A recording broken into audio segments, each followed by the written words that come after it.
오늘 말씀이 이렇게 시작이 됩니다. 사도행전 2장 1절을 보면 오순절 날이 이미 이름에 그들이 다 같이 한 곳에 모였더니 라고 했습니다. 사도행전에서 이제 가장 중요한 역사적 사건인 이 성령 강림이 오순절에 일어났다라고 하는 겁니다.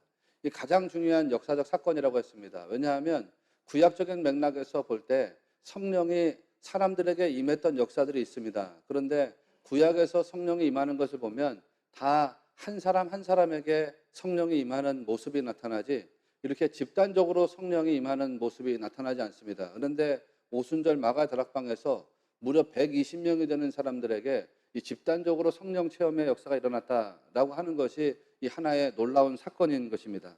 여기에서 이제 하나님의 구원 사역에 대한 하나님의 타이밍, 하나님의 시간 이런 것들이 하나씩 흘러가는 모습을 우리가 이제 확인해 볼 수가 있습니다. 자, 예수님께서 6월절 어린 양이 잡히시던 날에 죽임을 당하셨습니다. 하나님이 어린 양의 희생 제물로 이스라엘의 생명을 구원하셨던 것처럼 예수님의 희생 보혈로 이 인류의 생명을 구원하시려고 하는 의도가 담겨져 있는 메타포입니다. 이스라엘이 첫 열매를 갖다 바치는 초실절에 예수님께서 부활의 첫 열매가 되셨습니다. 그 첫 열매가 되셔가지고 이 사람들, 예수님을 믿는 사람들로 하여금 그 부활의 열매를 따라가도록 하셨습니다. 제가 여러분에게 이 첫 열매가 얼마나 중요한 것인지를 여러 번 말씀을 드렸습니다. 고린도전서 15장 20절 말씀을 다시 생각해 보시면 사도 바울이 그리스도께서 죽은 자 가운데서 다시 살아나사 잠자는 자들의 첫 열매가 되셨도다 라고 하는 말씀이 나옵니다. 예수님께서 잠자는 자들의 첫 열매, 즉 부활의 첫 열매가 되셨다 이렇게 말한 거죠. 왜 예수님을 부활의 첫 열매라고 말씀했다 했습니까?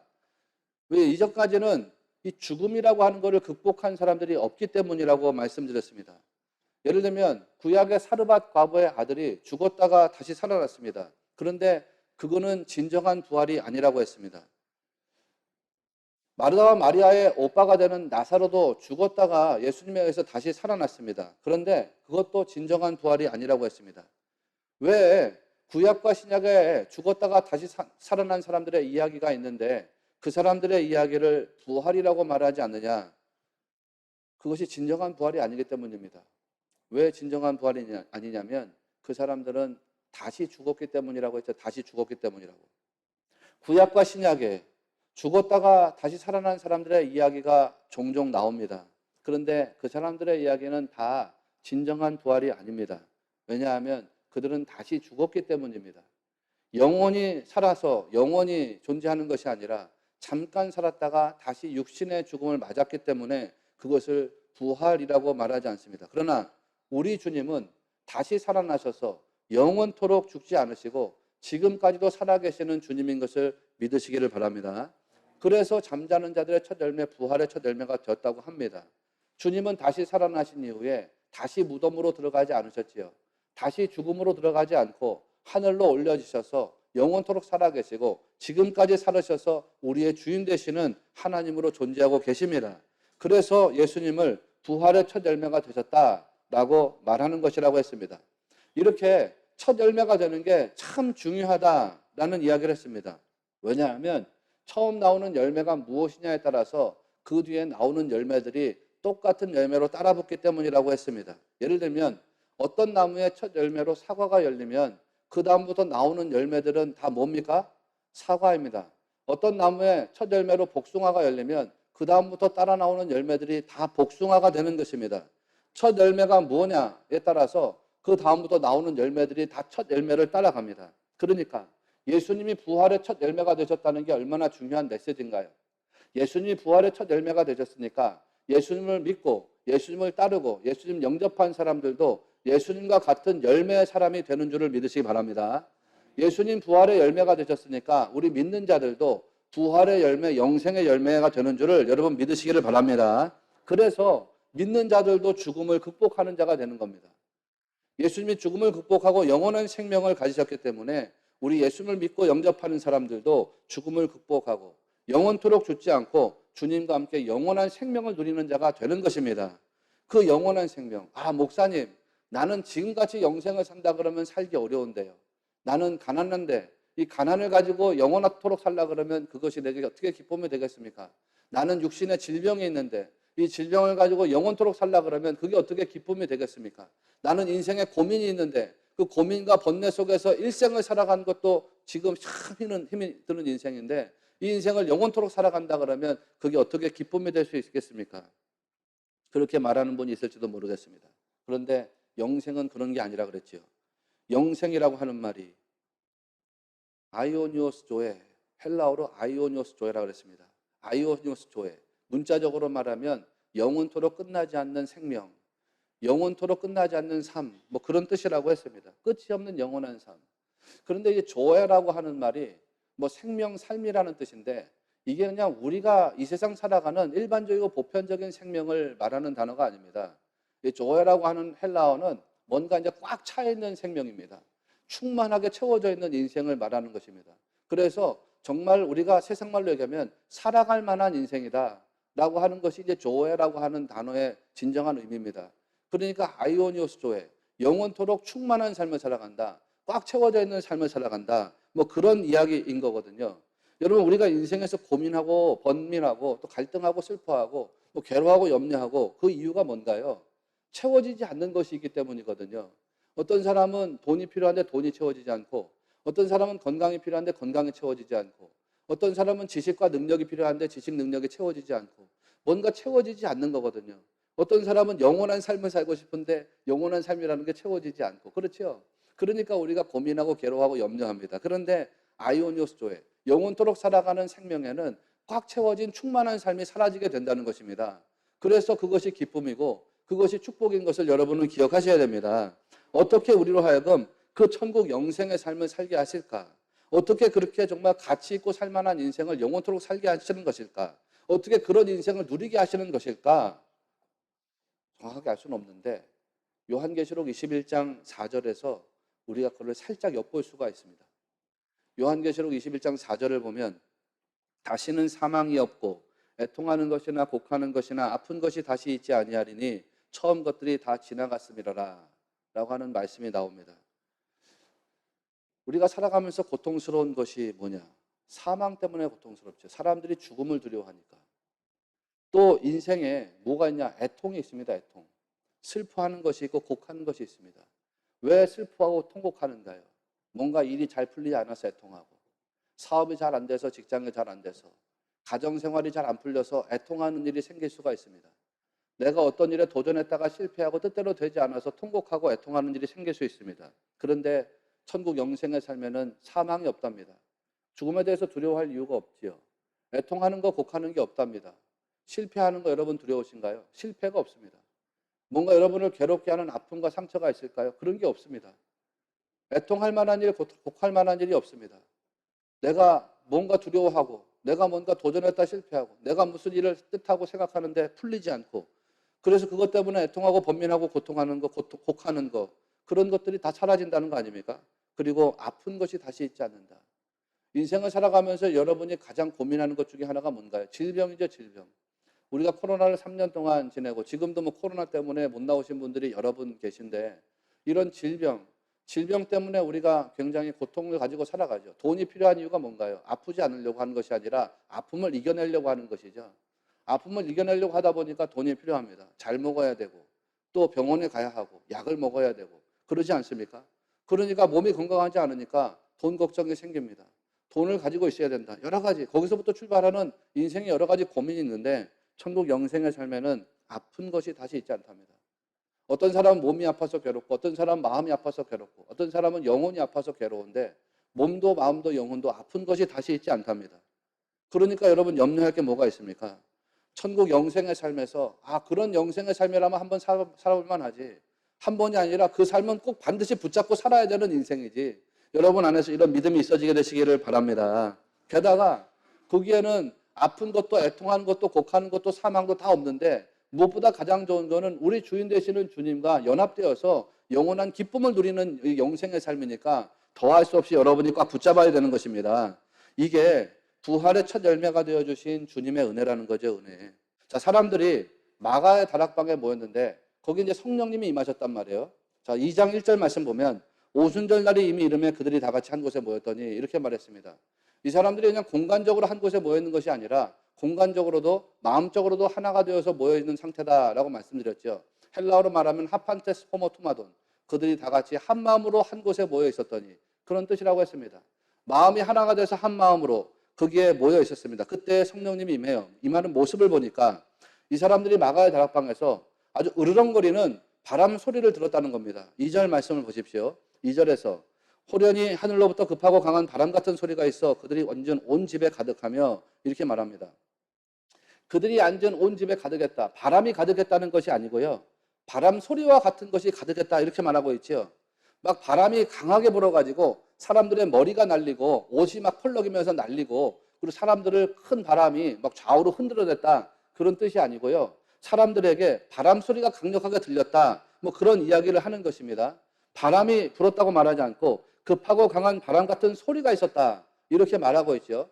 이 사람들이 그러니까 바람에 흔들린 것이 아니라 바람 소리에 흔들린 것입니다. 이거를 분명히 해야 돼요. 바람 소리와 같은 것이 온 집을 가득 채웠다고 했습니다. 여러분, 이게 무엇을 상징하는 것일까요? 이전까지 이 사람들은 이 소리를 듣지 못했습니다. 예수님이 부활하시고 40일 동안 함께 지내면서도 이 소리를 듣지 못했습니다. 예수님이 승천하시고 난 다음에 열흘이 지났는데도 이 소리를 듣지 못했습니다. 그런데 오순절 성령이 임했을 때에 소리를 듣게 됐습니다. 그전에 듣지 못하던 아주 강한 으르렁거리는 그런 바람 소리를 듣게 됐습니다. 무엇을 상징하는 것일까? 한마디로 말하면 귀가 뚫렸다는 뜻이죠. 귀가 열렸다는 것을 상징하는 메타포입니다. 귀가 열려서 소리를 들었다는 것입니다. 그 다음으로 3절 말씀을 보십시오. 마치 불의 혀처럼 갈라지는 것들이 그들에게 보여 각 사람 위에 하나씩 임하여 있더니, 그랬습니다. 이것도 성경 말씀을 잘 보니까 불을 본 것이 아니라 불이 솟아오르는 것과 같은 것을 봤다, 이렇게 표현하고 있습니다. 이 불이 솟아오르는 모습이 모세가 떨기나무에서 봤던 하나님의 임재의 불꽃일 수도 있고요, 지성소에 임하는 쉐키나 그 임재의 불꽃일 수도 있습니다. 아니면 이게 불 모양의 어떤 형상일 수도 있는 거고요. 이게 실제적으로 불의 모양이냐 아니면 실제적인 임재의 불이냐라고 하는 것이 중요한 것이 아니라 이 사람들이 그거를 보았다는 게 중요합니다. 그것도 어떻게 봤냐면 불의 혀처럼 갈라지는 것들이 그들에게 보였는데 각 사람 위에 하나씩 임재해 있는 것을 봤다는 거죠. 너무 중요해요. 각 사람 위에 하나씩 임재해 있다는 게 무슨 뜻이에요? 성령님이 임하시는데 한 사람 한 사람과 다 인격적으로 만나주시는 그 성령 임재 체험을 지금 이 사람들이 하고 있다는 것입니다. 우리가 여기서 예배드리는데 예배드리는 이 현장에 100여 명이 모여서 예배한다, 200명이 모여서 예배한다, 300명이 모여서 예배한다, 예배하는데 그 중에 어떤 사람은 성령을 체험하고 어떤 사람은 성령을 체험하지 못했다라는 뜻이 아닙니다. 거기 모여있는 모든 사람들의 머리 위에 성령님이 임하셔 있는 것을 사람들이 다 봤다는 거예요. 자기 머리에 있는 건 못 봤겠죠. 다른 사람의 머리 위에 있는 것을 본 거예요. 그러면서 서로 이야기해 줬겠죠. 너 머리 위에 지금 불이 임하고 있어. 모든 사람에게 성령이 임했다는 것입니다. 나는 우리 예배하는 신의교회 성도들이 예배당에서 예배할 때마다 각 사람에게 성령님이 다 충만하게 임하시는 그 인격적 체험이 있어지게 되시기를 바랍니다. 그걸 축원합니다. 어떤 사람은 체험하고 어떤 사람은 체험하지 않는 것이 아니라 예배하는 모든 사람들에게 다 성령님이 임하게 되시기를 바랍니다. 오순절에 마가다락방에서 그 일이 일어난 겁니다. 근데 중요한 것은 뭐예요? 불의 모양이 어떻다, 불이 임했다, 무엇이냐 어떤 모양이냐, 이게 중요한 것이 아니라 그 사람들이 무엇을 했다는 것이 중요합니까? 보았다는 것이 중요합니다. 보았다는 것은 무엇을 상징하는 것인가요? 눈이 열렸다는 뜻이죠. 눈이 열렸다는 것을 상징하는 메타포입니다. 야, 성령님이 임하니까 첫째로 귀가 열립니다. 성령님이 임하니까 두 번째로 눈이 열립니다. 그 다음에 4절 말씀을 보십시오. 4절에 보니까 그들이 다 성령의 충만함을 받고 성령이 말하게 하심을 따라 다른 언어들로 말하기를 시작하니라. 성령이 말하게 하심을 따라서 다른 언어들로 말하기를 시작했답니다. 마가복음 16장 17절 말씀을 보면 예수님께서 믿는 자들에게는 이런 표적이 따르리니 라고 하는 말씀을 합니다. 믿는 사람들에게는 표적이 나타난대요. 그러면서 어떤 표적이 나타나느냐? 곧 그들이 내 이름으로 귀신을 쫓아내며 새 방언을 말하며, 이런 이야기를 해요. 믿는 사람들에게 표적이 나타나는데 예수님 이름으로 귀신을 쫓아낸대요. 여러분 어디 가서 기도할 때 예수님 이름으로 기도하시고 예수님 이름의 권세를 통해서 귀신을 쫓아내는 성도들 되십시오. 또 한편으로 보면 새 방언을 말하는데 새 방언을, 이 카이노스라고 하는 말, 카이노스라고 하는 말은 완전히 질적으로 새로운이라는 뜻이라고 그랬잖아요. 그러니까 그동안에 무슨 사용하던 언어와 전혀 다른 차원의 언어를 토해낸다는 뜻입니다. 그래서 우리가 그걸 방언이라고 말하죠. 내가 알고 있는 언어를 사용하는 것이 아닙니다. 내가 한국어를 주로 사용하는데 내가 알고 있는 영어라든지 독일어라든지 일본어, 중국어 이런 거를 방언으로 한다는 말이 아닙니다. 내가 알지 못하는 전혀 새로운 차원의 그런 언어를 하게 된다. 그런 말입니다. 이게 카이노스, 새 방언이라고 하는 말의 의미입니다. 믿는 사람들에게 그게 일어난답니다. 마가의 다락방에서 그 일이 일어났다는 거거든요. 사람들이 이전까지 사용하던 언어와는 다른 언어들, 전혀 다른 차원의 언어들. 에덴 동산에서 마치 아담과 하와가 짐승들과 대화하면서 나누었던 그런 소통의 언어들, 하나님께서 최초로 주셨던, 사람에게 타락하기 전에, 범죄하기 전에 최초로 주셨던 바로 그 언어, 우리가 알지 못하는 그 언어가 터져 나온다는 것입니다. 여러분, 무엇을 말하는 것인가요? 이것은 입술이 열린다는 거죠. 입술이 열린다는 거. 사람들이 이전까지 사용하던 언어와 다른 언어를 사용한다. 입술이 열려진다는 것을 상징하는 메타포입니다. 입술이 열려가지고 하나님 나라의 말씀을 한다.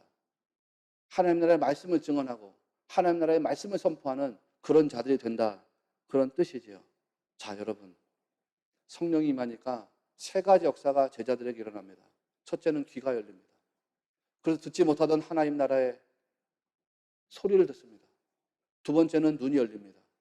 세 번째는 입술이 열립니다. 귀가 열리고 눈이 열리고 입술이 열렸다. 이걸 다르게 말하면 어떻게 말할 수 있을까? 귀가 열리고 눈이 열리고 입술이 열렸다. 이게 무엇을 의미하는 것입니까? 무엇을 의미하는 것입니까? 성결하게 되었다는 뜻입니다. 귀가 성결하게 되니까 귀가 열려서 하나님 나라의 말씀이 들립니다. 어떤 분들이 10년, 20년, 30년을 신앙생활하는데 말씀이 들리지 않는 분들이 있습니다. 왜 말씀이 들리지 않을까? 귀가 성결하게 되지 않았기 때문이죠. 근데 어느 날 하나님 나라의 말씀이 들리기 시작합니다. 어떻게 해서 말씀이 들리냐? 귀가 성결하게 되니까 하나님 나라의 소리가 들립니다. 하나님 나라의 말씀이 들립니다. 눈이 성결하게 되니까 눈이 열려가지고서 하나님 나라의 일이 보여지는 것입니다. 보여지지 않던 하나님의 신비가 보여지고 말씀이 보여지고 하나님이 주는 비전이 보여지고 그런 것입니다. 입술이 성결하게 되니까 어떻게 되는가요? 입술이 열려져 가지고서 하나님 나라의 말씀을 증거하는 자가 됩니다. 하나님 나라의 말씀을 선포하는 자가 됩니다. 여러분, 이게 성령이 역사하셨을 때 나타난 사건이라는 거 아닙니까? 그래서 오순절은 단순하게 감사로만 절기를 보내는 그런 때가 아닙니다. 감사하는 마음은 베이스에 딱 깔려가지고서 하나님이 기뻐하시고 원하시는 삶으로 흘러가게 하는 것이 바로 오순절입니다. 우리가 맥주절을 첫 주에 드리면서 하나님께 감사를 고백했는데 이 감사가 지금 4주째까지 흘러오면서 감사가 무엇으로 흘러가냐면 가야 하냐면 하나님이 기뻐하시는 삶의 모습으로 흘러가야 한다는 것입니다. 오순절이 이럴 때까지 제자들이 한 곳에 모여가지고서 한 마음으로 기도하고 있었습니다. 그러면 이 사람들의 기도가 다 뭘까? 이 사람들의 기도는 다 자기를 드리는 기도였단 말이에요. 왜 자기를 드리는 기도였겠습니까? 누가복음 24장 49절 말씀에 보니까 내가 내 아버지께서 약속하신 것을 너희에게 보내리니 너희는 위로부터 능력을 입혀질 때까지 이 성에 머물라 하시니라 이렇게 말씀했습니다. 위로부터 성령을 받아가지고 능력 입을 때까지 성에 머물면서 기도하라는 거거든요. 그러면 능력 받아서 뭐 하라 그러신 거예요? 왜 능력을 받으라고 했습니까? 그 앞에 보니까 능력 받아가지고서 증인되라는 거거든요. 증인되라는 거. 너가 성에 머물면서 기도하고 능력 받아가지고 그 능력 가지고 잘 먹고 잘 살아라.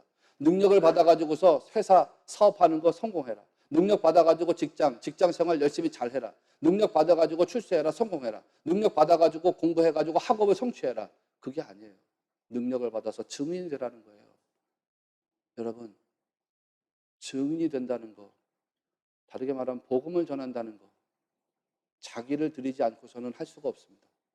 제자들이 자기를 하나님께 드렸더니 성령이 임하셔서 그들을 성결하게 하시고 그들로 하여금 전혀 다른 존재가 되게 하신 겁니다. 하나님이 그 영혼을 기쁘게 받으시고 거기다 성령을 불어넣어 주셨다는 거 아닙니까? 그래서 그 이후로 이 사람들의 인생이 전혀 다른 인생, 어떻게 보면 그동안은 자기가 자기 뜻대로 사는 인생이라고 하면 이제부터는 성령이 이끄시는 대로 살아가는 성도의 삶이 된 줄로 믿습니다. 믿음으로 살아가는 인생, 믿음으로 순종하는 인생, 믿음으로 승리해 나가는 그런 인생의 세대들이 되더라는 것입니다. 여러분, 하나님은 그런 거예요. 성도가 자기를 하나님께 드릴 때 기뻐하시는 분이에요. 그런데요, 우리가 하나님께 나를 드릴 때 하나님께서는 나를 받는 것으로 만족하시지 않고 내게 성령으로 기름 부으셔서 나를 성결하게 하시는 분인 것을 믿으시기를 바랍니다. 나로서는 도무지 이루어지지 않던 거룩과 성결을 하나님의 성령으로 이루게 해주신다고요. 성령께서 성령과 성결을 이루게 하시고 거룩을 이루게 하신다고요. 그래서 성결과 거룩을 이루어가지고 우리를 하나님의 목적에 맞도록 사용하시는 하나님 되시는 줄을 믿으시기를 축원합니다. 우리가 그렇게 나가야 돼요. 다윗을 생각해 보세요. 다윗이 싸움에서 한 번도 패한 적이 없습니다. 골리앗도 이기고 사울 왕에게도 이기지요. 뭐 블레셋 족속, 암몬 족속, 에돔 족속 다 이깁니다. 아람 족속까지 다 이깁니다. 모든 싸움에서 승리하고 가나안을 통일해가지고 통일 이스라엘의 왕이 됩니다. 어떻게 그렇게 승리하는 다윗이 될 수 있었을까? 어떻게 단 한 번의 전투에서도 패배하지 않고 승리하는 사람이 될 수 있었을까? 사도행전 13장 22절을 보니까 내가 이새의 아들 다윗을 만나니 내 마음에 맞는 사람이라 내 뜻을 다 이루리라 이렇게 말씀 나갑니다. 여러분 이겁니다. 다윗이 하나님께 자기를 드렸더니 하나님의 영에 붙잡힌 사람 됩니다. 하나님의 영으로 성결하게 된 사람 됩니다. 하나님의 영으로 성결하게 되니까 하나님의 영이 그 인생을 이끌어줍니다. 하나님의 영이 그 인생을 이끌어주니까 그 인생에 패배하지 않고 승리하는 인생 되더라는 것입니다. 하나님의 영에 이끌림 받으니까요. 그 인생에서 하나님이 뜻하신 것을 다 이루게 하시는 그런 인생 되더라는 것입니다. 사울이 성결하게 되지 못하니까 버림받았습니다. 그러나 반면에 다윗이 성결하게 되니까 하나님께 쓰임받는 자, 하나님의 뜻을 다 이루는 자가 되었습니다. 마찬가지죠. 성결하게 되지 못하면 버림받은 자가 됩니다. 에서와 야곱의 차이가 그런 거잖아요. 에서가 성결하게 되지 못하니까 버림받았죠. 반면에 야곱은 자기를 붙잡고 살다가 야복 강가에서 회개하고 하나님께 자기를 드리는 자가 됩니다. 자기를 드렸더니 하나님이 그를 성결하게 하셔서 이스라엘 민족을 이루는 아버지 되게 하셨지 않습니까? 가룟 유다가 자기 생각을 붙잡고 아게다마에서 자살하는 자가 되었는데 반면에 베드로는 자기의 죄를 회개하고 하나님께 자기를 드렸더니 하나님께서 성결하게 하셔서 하나님 나라의 전도자로 복음 증거하는 좋은 일꾼으로 반석까지 쓰셨다는 거 아닙니까? 성도가 그렇게 되어야 됩니다. 여러분 구원받는 것에 만족하지 말고 다 성령으로 충만한 사람들 되시기를 축원합니다. 성령에 의해 가지고서 성결이 이루어지는 복된 삶이 되시기를 축원합니다. 그래야지만 하나님이 목적대로 쓰시는 사람 되는 거예요. 하나님의 뜻대로 쓰임받는 사람 되는 거예요. 하나님께 영광과 기쁨 되는 거예요. 하나님께서 나를 부르셨을 때 그 앞에 섰을 때 잘하였구나 착하고 충성된 종아라고 칭찬받는 자가 되는 거예요. 여러분 이게 오순절에 성령님이 임하게 하신 하나님의 섭리입니다. 구원받은 성도들이 성령 받아가지고 성령으로 충만해서 성결한 자가 되라는 거거든요. 성결한 자가 돼서 하나님 목적과 사명에 쓰임받는 자 되라는 것이거든요. 성결하게 돼서 죽어있는 이 세상 영혼들 살리는 사람들 되라 그런 것이거든요. 난 여러분이 그렇게 되시기를 바랍니다. 여러분 다 우리 신의교회 성도들은 한결같이 성령으로 다 충만하시고 하나님의 성령에 의해서 성결을 이루시고 성결에 의해서 하나님 나라의 사명자로 쓰임받는 그런 성도들 되시기를 축복합니다. 그래서 주님 앞에 섰을 때 여러분 주님 앞에 섰을 때 후회하지 마시자고요. 주님 앞에 섰을 때 너 참 잘했어. 일생을 착하고 충성된 종으로 살았구나 라고 칭찬받는 저와 여러분이 다 되시기를 주님의 이름으로 축원합니다.